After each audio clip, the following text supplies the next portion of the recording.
화면 주시죠. 우리 임마누엘이라는 단어를 생각해 보시면 아마 성경에 이만큼 유명하고 사랑받는 단어도 흔치 않을 것 같습니다. 지금 화면에 보시는 이 히브리어로 적혀져 있는 임마누엘이라는 단어인데요. 여러분 다 이 단어 잘 알고 계시죠? 상당히 좋아하는 단어 중에 하나 아니십니까? 예, 아니세요. 죄송합니다. 제가 오해했나 봅니다. 다들 아니신 표정으로. 다시 또 몇 분 동의하시고. 그런데 여러분, 이 단어가 의외로 성경에 그렇게 많이 나오지 않는 걸 알고 계십니까? 성경에 몇 번이나 이 단어가 나올까요? 제가 찾아보니까 딱 3번 나옵니다. 3번 나오는데 그 처음이 오늘 본문 7장 14절이고요. 두 번째 나오는 것이 바로 이어지는 8장 8절입니다. 그래서 이사야에서만 딱 구약에서 2번 나오고, 어떻게 보면 이게 히브리어니까 구약에 쓰이는 언어이기 때문에 구약에 더 필요하면 나와야 하는데, 구약에 딱 2차례 이사야에서만 나오고, 그 중에 처음, 그러니까 분명한 목적을 가지고 나오는 본문은 오늘 본문이 해당됩니다. 그러니까 상당히 중요한 본문이라는 것을 저희가 생각하게 되고요. 그리고 이제 세 번째 등장하는 본문은 신약인데 마태복음 1장 23절입니다. 이 본문은 상당히 유명한 것도 많이 아실 것 같은데요. 그의 이름은 임마누엘이라 하리라 하셨으니 이를 번역한즉 하나님이 우리와 함께 계시다 함이라. 아멘. 그래서 신약 성서는 헬라어로 쓰여져 있기 때문에 히브리어인 임마누엘은 번역이 필요한 단어였고요. 그래서 그 의미를 지금 마태복음에서 밝혀주고 있는데, 하나님이 우리와 함께 계시다라고 하는 것이죠. 저를 따라해 주시죠. 하나님이 우리와 함께 계시다. 여러분 믿으십니까? 아멘. 그래서 하나님께서 우리와 함께 계십니다. 하나님 어디에 계십니까? 바로 여기 계십니다. 이 예배 자리에 계시고 우리의 인생에 계시고 내 몸과 마음에 거하여 주십니다. 여러분 다 성찬을 하셨잖아요. 우리 사순절, 오늘부터 이제 이 색깔이 보라색으로 이렇게 저희가 단장하면서 앞으로 사순절의 기간을 저희가 시작하면서 성찬의 말씀도 요한복음 말씀으로 바꿨습니다. 그전에는 저희가 고린도 말씀이었는데 내 피는 참된 양식이요 참된 음료라고 말씀하실 때, 우리가 여러분 그 다 지금 양식과 음료를 드셨죠? 우리는 주님을 그렇게 우리의 몸과 마음에 모시는 사람들입니다. 물론 이 성찬을 참여해만 모시는 것은 아니지만, 우리가 그 마음과 우리의 신앙을 성찬에 참여함으로 우리의 예배 의식 중에 우리가 그 의미를 깊이 기념하는 것이죠. 여러분 그렇게 주님을 모시고 계십니까? 그러니까 하나님 우리에게 임마누엘 되십니다. 우리와 함께 계십니다. 여러분 그것을 믿으십니까? 그 의미를 저희가 오늘 이 본문 가운데 계속 찾아가 보도록 하겠습니다. 오늘 말씀의 시작인 3절을 우리 다 함께 읽겠습니다. 읽습니다.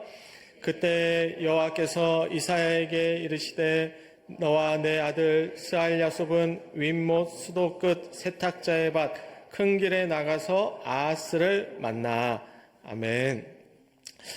이제 어디로 가라고 하신 이 지명은 저희가 크게 의미 부여하지 않고 오늘은 이 인물에 주목해 보려고 합니다. 아하스라고 하는 인물인데요. 이 인물은 유다 왕국의 12대 왕으로서 12번째 왕이었죠. 기원전 735년 전부터 약 20년간 유다 나라를 통치했습니다. 그의 아버지는 요담 왕이었고 그의 할아버지는 저희가 지난 이사야 6장을 볼 때 우시야가 죽던 해에 이사야가 소명을 받았다고 하지 않았습니까? 바로 그 우시야 왕이 바로 오늘 등장하는 아하스 왕의 할아버지니까 지금 이 인물은 우시야의 손자가 됩니다. 그래서 궁극적으로는 이 아하스 왕은 다윗 왕가의 후손으로서 결국 하나님을 섬기는데 최선을 다해야 했지만 이 아하스의 통치 기간은 그의 할아버지인 우시야나 그의 아버지인 요담에 미치지 못했습니다. 그래서 아하스의 통치 기간에 유다 왕국은 신앙적으로도 그렇고 정치적, 군사적으로 상당히 어려움을 겪었는데요. 그 상황은 소개하자면 북이스라엘 왕국과 아람 왕국이 서로 동맹해서 이렇게 아하스 왕과 유다 왕국을 위협하던 상황이었습니다. 그런 상황 가운데 그가 하나님의 말씀을 듣고 하나님의 뜻을 따르는, 하나님만을 신뢰하는 결단을 해야 했는데 그렇지 않고 어떤 외교적인 동맹을 활용하면서 여러 가지 타협을 인간적인 방법으로 시도하다가 그 모든 시도가 결국 성공하지 못했던 비극에 달했던 그런 인물이 바로 아하스라고 하는 인물입니다. 지금 그 인물에게 하나님께서 주시는 말씀인데요. 그 뜻이 지금부터 2700년 전에 아하스 왕에게만 주시는 말씀이 아니라 2025년을 살아내는 우리 대한민국 한국교회, 또 특별히 저와 여러분에게, 우리 교회에게 주시는 말씀이신 줄 믿습니다. 아멘. 우리 4절 말씀 화면 주시고 다시 한번 우리 같이 읽겠습니다. 읽습니다. 그에게 이르기를 너는 삼가며 조용하라. 르신과 아람과 르말리아의 아들이 심히 노할지라도 이들은 연기나는 두 부직갱이 구루터기에 불과하니 두려워하지 말며 낙심하지 말라. 아멘. 여기에서 등장하는 인물들을 보면 먼저 르신과 아람이라고 하는 것은, 르신은 사람 이름이고 아람은 나라 이름입니다. 우리 다음 화면 주시죠. 그래서 이 르신은 지금 아람의 왕으로서, 아람 왕국은 저 북쪽에 지도에 보십니까? 빨간 글씨로 지금 아람이라고 적혀 있죠.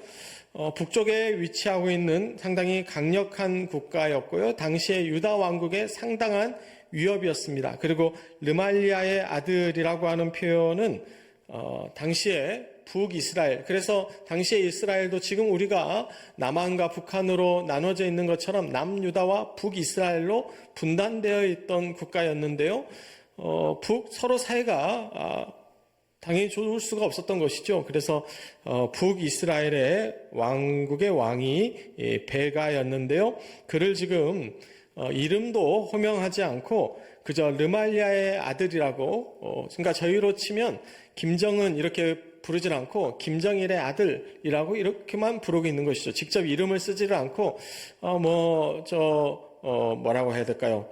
좀 아들이라는 표현이 꼬맹이처럼 누구 아들에 불과하지 않냐. 그래서 하나님께서 이미 그 사람을 안중에 두지 않고 좀 무시하시는 그런 표현을 사용하고 있습니다. 그래서 당시에 남유다의 어떤 국가적인 상황을 보면 참 우리나라와 묘하게도 닮아 있어요. 그래서 북이스라엘이 지금 우리 북한을 생각해 본다면 지금 아람 왕은 중국과도 상당히 유사하게 생각하시면 될 것 같습니다. 그래서 북한과 중국이 서로 결탁해서 연합해서 동맹해서 지금 남한을 쳐들어온다고 생각하면 얼마나 눈앞이 캄캄하겠습니까? 안 캄캄하세요? 저만 눈앞이 캄캄합니까? 지금 남유다가 그런 상황에 놓여져 있습니다. 저희는 지금 제가 가상적으로 얘기를 한 것이지, 어떻게 북한과 중국이 서로 실제로 지금 동맹이고 상당히 끈끈하지만 실제로 연합해서 쳐들어온다고 생각하면 저희가 지금 그래도 예배는 드려야 되겠지만 예배드릴 정신이 있겠습니까? 아주 혼비백산하겠죠. 남유다가 그런 상황입니다. 남유다는 실제적으로 지금 그런 공격을 눈앞에 두고 있었습니다. 북이스라엘과 아람이 서로 연합해서 지금 남유다를 침공하려고 모든 준비를 마쳤다는 그 소식을 듣고 지금 선전포고를 당한 그런 상황이었어요. 그런 남유다에게 하나님께서 주시는 말씀은 이렇습니다. 이들은 연기나는 두 부직갱이 구루터기에 불과하니 두려워하지 말며 낙심하지 말라. 아멘.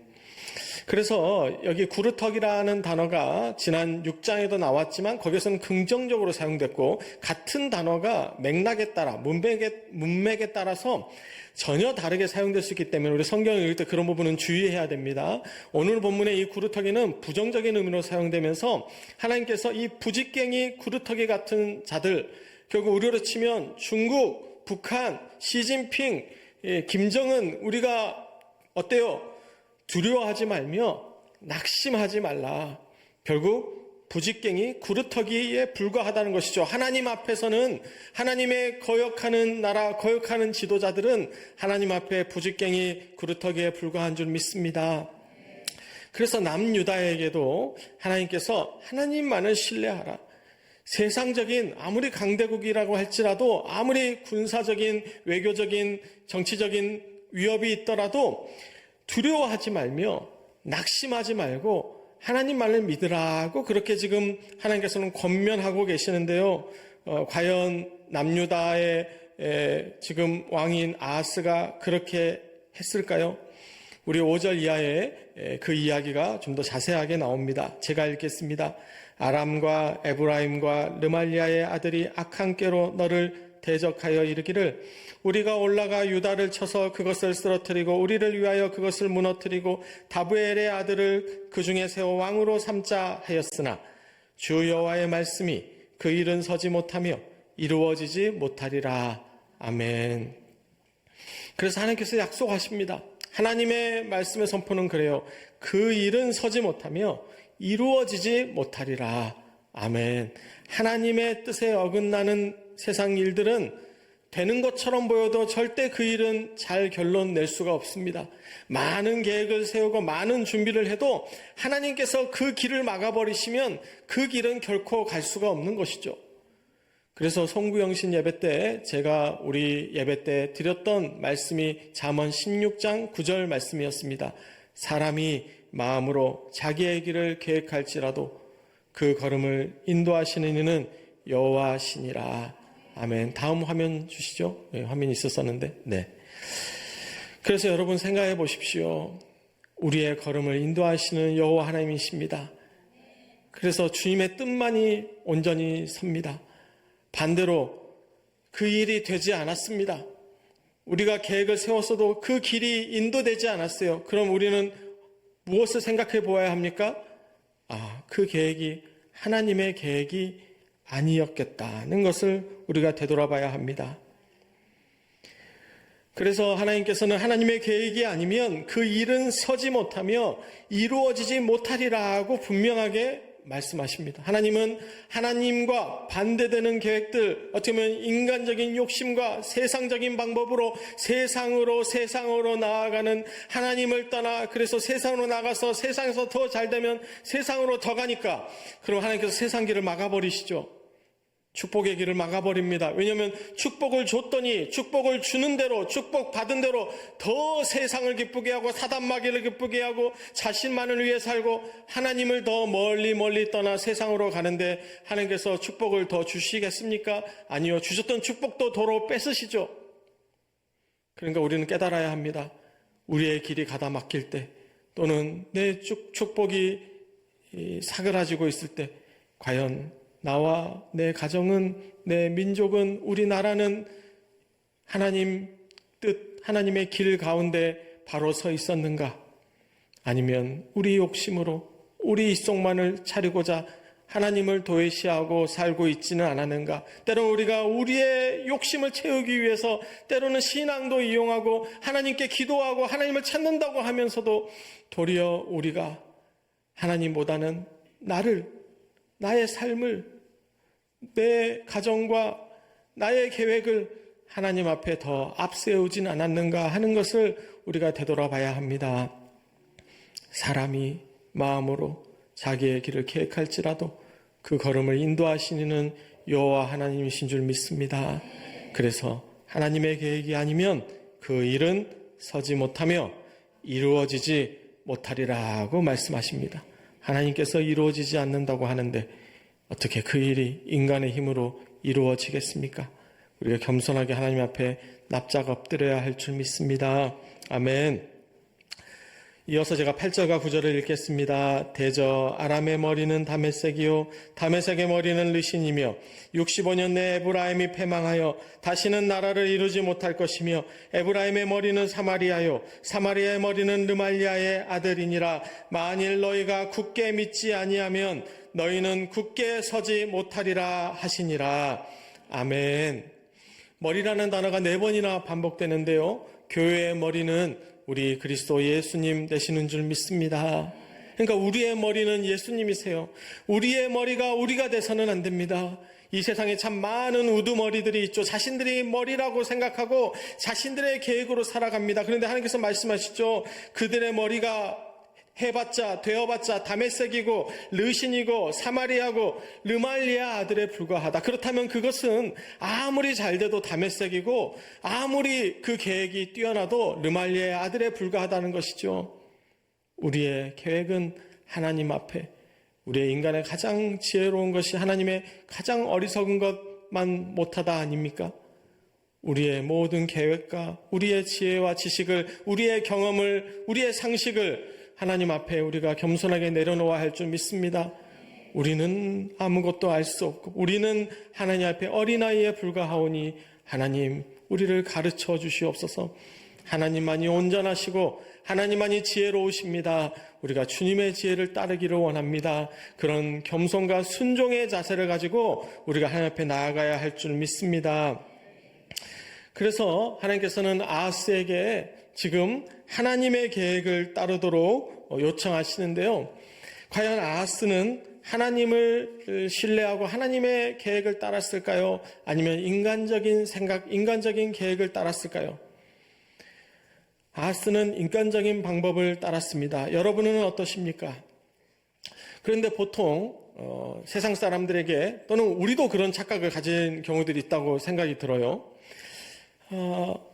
우리가 하나님을 향한 믿음을 갖고 하나님만을 신뢰하라고 얘기를 하면, 그러면 하나님을 신뢰한다는 것이 우리 사람이 완전히 하나님만 믿고 있으면서 수동적이고 아무것도 하지 말라는 뜻인가, 그렇게 생각하는 경우들은 상당히 오해입니다.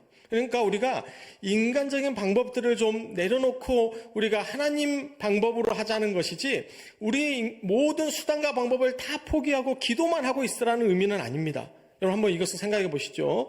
그것을 생각해 보기 위해서 다음 화면 주십시오. 우리가 이런 하나의 매트릭스 분석법이라고 이야기할 수 있는데요. 어떤 사안을 고려할 때 요소를 분류를 해가지고 그 요소의 있고 없음, OX를 놓고 이렇게 분류를 지으면 이 네 가지의 지금 분류가 두 가지의 요소의 유무에 따라서 정리가 됩니다. 그러니까 믿음이 있고 없고 노력이 있고 없고를 나누면 어떻게 됩니까? 맨 이쪽부터 믿음 없고 노력 없고, 믿음 없고 노력은 있고, 믿음 있고 노력 없고, 눈이 부셔서 잘 안 보이네요. 여러분 다 보이시죠? 예. 그러면 여러분 보십시오. 하나님께서는 무엇을 원하실까요? 당연히 믿음도 없고 노력이 없으면 어떤 사람이 되겠습니까? 생각하고 싶지 않습니다. 이 중에는 아무도 그런 분 없으시잖아요. 그런데 하나님께서 여러분 그저 노력만, 최선만 다하기를 원하실까요? 아니면 믿음을 가지고 노력을 하면서 최선을 다하기를 원하실까요? 아니면 믿음만 갖고 믿음만 좋고 실제로는 아무 노력도 안 해도 괜찮다고 하나님께서 하실까요? 상식적으로 생각해 보십시오. 여러분 이 중에 뭐가 제일 좋은 겁니까? 믿음도 좋고 노력도 열심히 하는 것이죠. 그러니까 그리스도인들은 성실하게 노력을 하면서 최선을 다해야 합니다. 하나님께서 우리가 최선을 다하기를, 노력을 다하시기를 원하는 줄 믿습니다.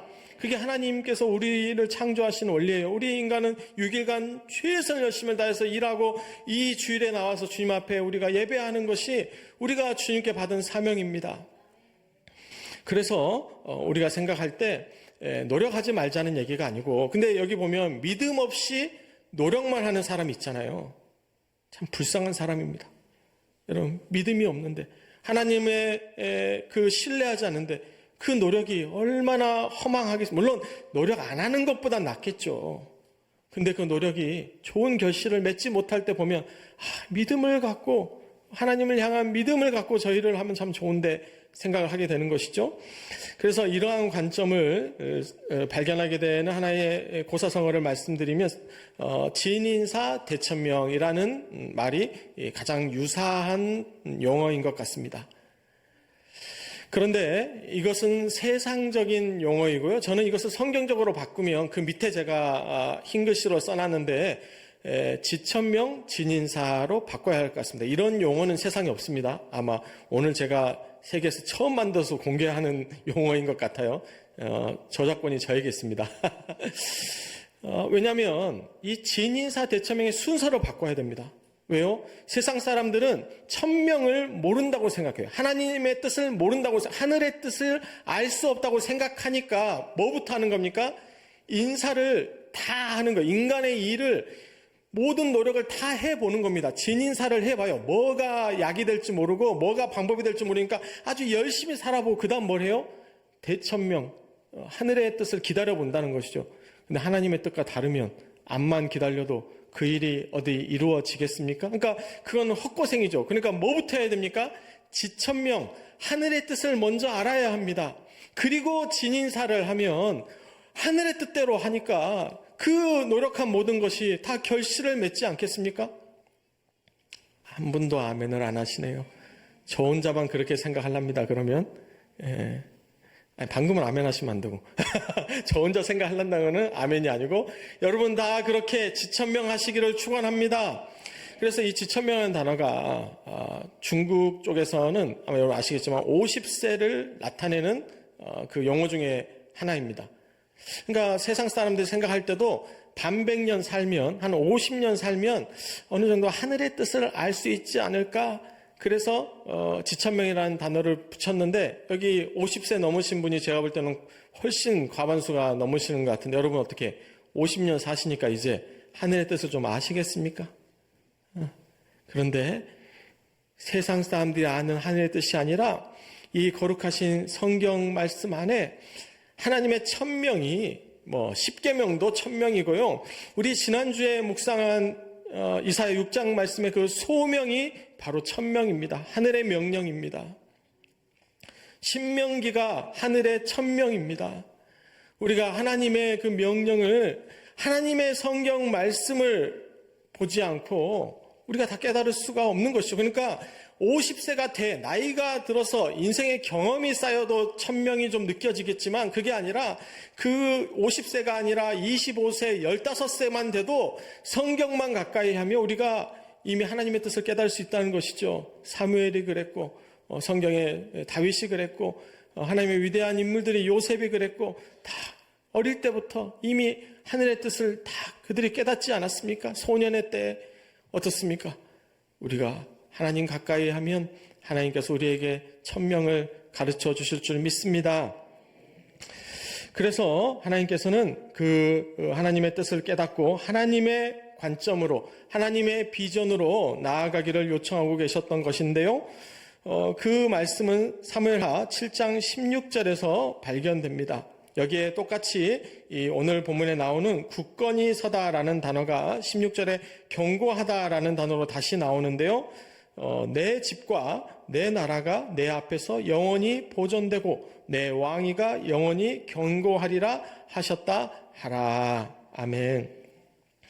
그러니까 하나님께서는 아하스 왕에게 이미 약속하셨는데 언제부터 약속하셨습니까?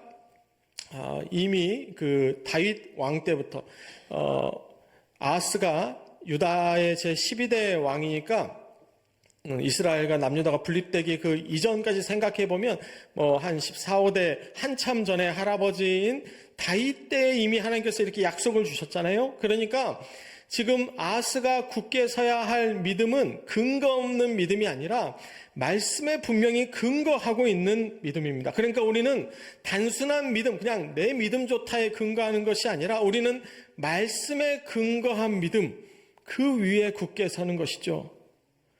굳게 서리 영원하신 말씀 위에 굳게 서리 굳게 서리 그 말씀 위에 굳게 서리라.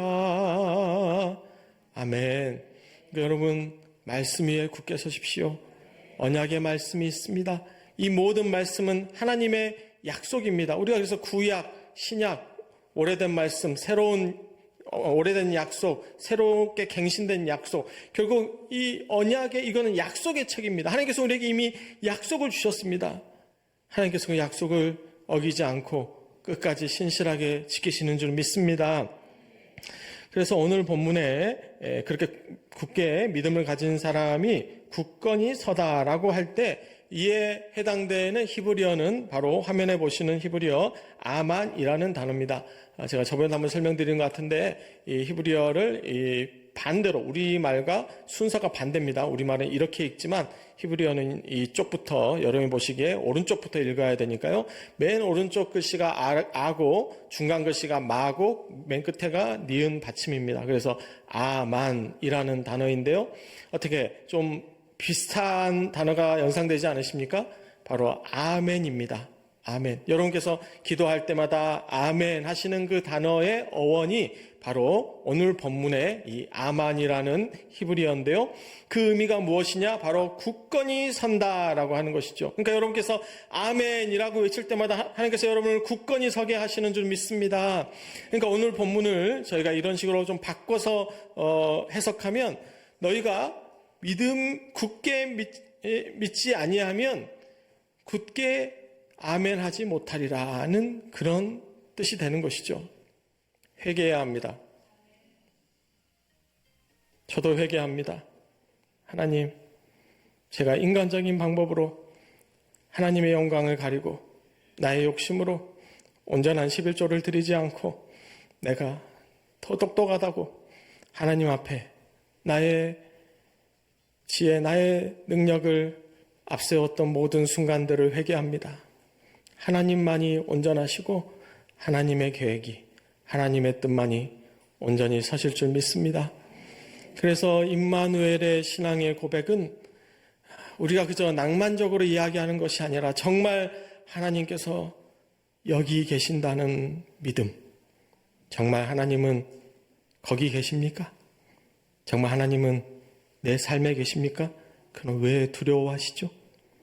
왜 걱정할 수 있습니까? 왜 두려워하십니까? 왜 근심하십니까? 하나님께서 내 몸 안에 계십니까? 그러면 정말 왜 불안해하십니까? 왜 염려하십니까? 왜 낙심하십니까? 하나님이 살아계시는데요.